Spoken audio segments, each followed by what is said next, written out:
I was introduced to New York Life from a friend, Chris Jager. He was just starting out. He had sent me his client introduction letter, and I think he was trying to get me as a client.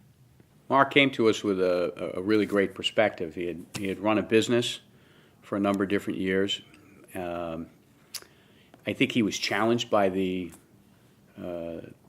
limited market, and right away he learned with us about having an insatiable market. I wanted flexibility. I wanted unlimited earning potential. I didn't want a boss.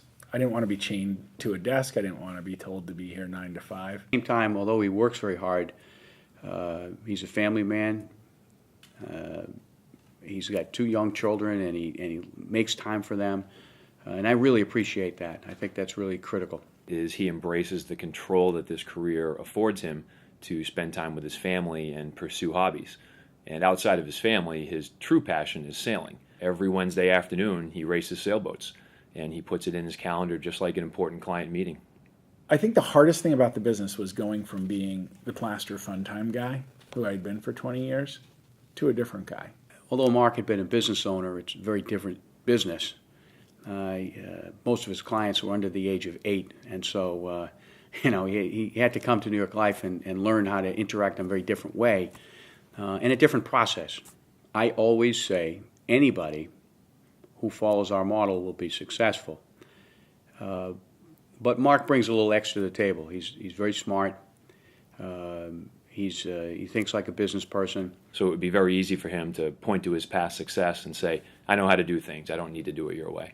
I didn't think for a moment that when I came here, where New York Life has been doing this for 174 years, that I was going to somehow walk in here and have a better system. So I said, I'm going to follow the system because it's been tried and true. All the language has been massaged and worked out by experts that came long before me.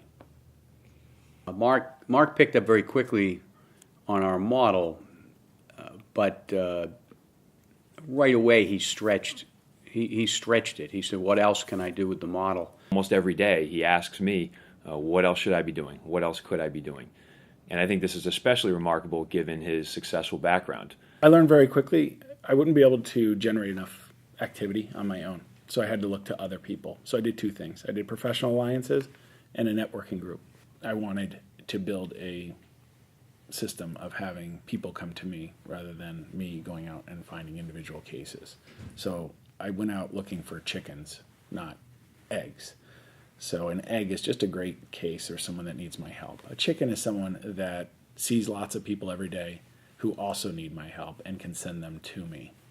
I find that starting and running a networking group is an excellent way to introduce myself to small business owners. I feel like I've walked a mile in their shoes. Everything that they do sort of resonates with me. The advantage of meeting with clients at their work is I get to see what they do. I get to see who they do it for. I get to meet their coworkers. I get to meet their key people. It's an easier place to ask for an introduction. One of the things that really got me going in 2016 was starting to do joint work. I didn't do any in the beginning. I really appreciate Mark's collaborative approach. He gives back a lot in the office. He's introduced people to New York Life through ARD. He does joint work. He does joint work where he's the senior partner, and he does joint work when he goes out with a more established advisor. And Mark interacts with other agents a lot, and he enjoys it, and that's great for me. He's always asking, who can I help or how can I help them? I would say Mark's greatest strength is his ability to engage with people. No matter where he goes, no matter who he's with, he can talk to anybody and make anybody feel like they're the most important person in the room. The most gratifying part of my job is when I left the client's house the other day and I got a text message and he said to me, Mark, I always feel better after you've been here. I feel better about my future and I feel better about my family being protected after I speak with you. Thank you.